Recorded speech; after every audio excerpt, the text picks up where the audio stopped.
நிச்சயமாக இனிமேல் தொடர்ந்து, ஏன்னா என்னை பொறுத்தவரை வெறும் போராட்டம் ஒரு நாள் நடத்தி முடிக்கிறது அது வந்து அரசியல்.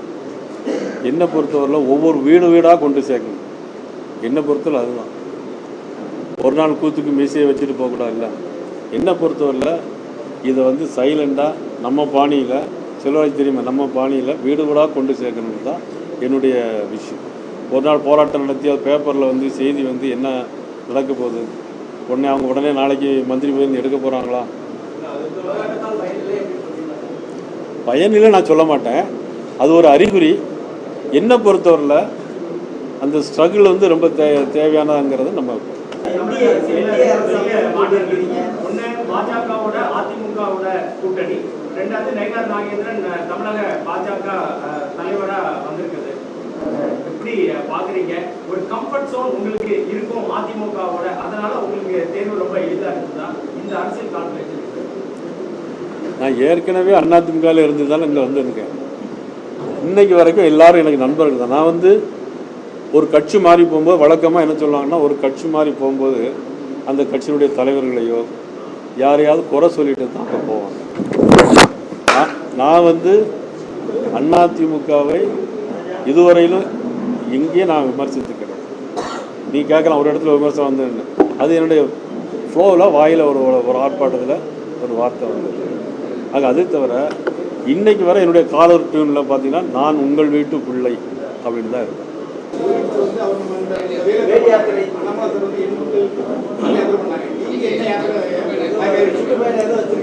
அதாவது இப்போ யாத்திரைக்கு இப்போ அதை பற்றி நான் ஒன்றும் யோசிக்கலை. ஏன்னா நீ தேர்தல் இன்னும் ஒரு 9 மாதம் தான் இருக்குது. அது மொத்தத்தில் 1 வருஷம். இன்னும் ஒரு 9 மாதத்துக்குள்ளே எல்லாம் 6 மாதத்துலேயே எல்லாம் முடிஞ்சிடும். யாத்திரைக்கு நடக்க முடிஞ்சால் அது எப்படின்னு தெரியல எனக்கு. இல்லை, நான் மாநில தலைவர் தான். யார் யார் தொகுதியில் சீட்டு கேட்குறாங்கிற சொல்கிறது தான் என்னுடைய உரிமை தவிர, இல்லை பாரதிய ஜனதா கட்சியிலையும் தேசிய கட்சி பார்லிமெண்ட் போர்டு இருக்குது. பார்லிமெண்ட் போர்டு அந்த கமிட்டி கூடி அவங்க வந்து பரிசீலனை பண்ணி சொல்லுவாங்க.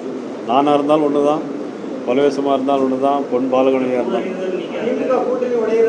ஆனால் என்னுடைய விருப்பத்தை நான் தெரிவிப்பேன்.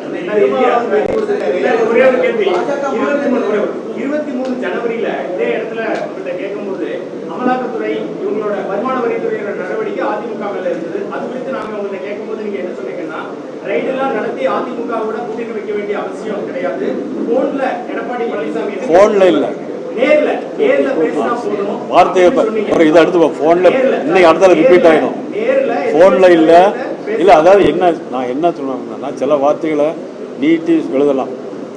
இப்போ உளுப்படாதி அவர்கள் நேற்று வந்து என்னை சந்தித்த போது நான் இருந்தேன், நான் அவர்களை சாப்பிட சொன்னேன்னு சொல்லலாம். நேற்று வந்தார் சாப்பிட்டாருன்னு சொல்லலாம், ஆனால் இழுத்து சொல்லலாம். அது மாதிரி சொல்லக்கூடாது.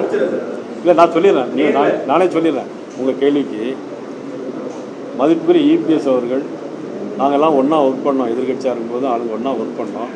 நட்பின் அடிப்படையில் அண்ணங்கிட்ட நம்ம போய் பேசினாலே அவர் ஒத்துக்கிடுவார் அப்படிங்கிறது மாதிரி தான் நான் சொன்னேன். தவிர அதுல ஒரு கேள்வி இருக்கு சார், அப்படி பேசுறது யாரு சார்? பாரத பிரதமர் மோடியா, இல்ல தமிழக பாஜக தலைவர் நயினார் நாகேந்திரனா, இல்ல உள்துறை அமைச்சர் அமித்ஷாவா? இது எப்படியோ நல்ல விஷயம் நடந்திருக்கு.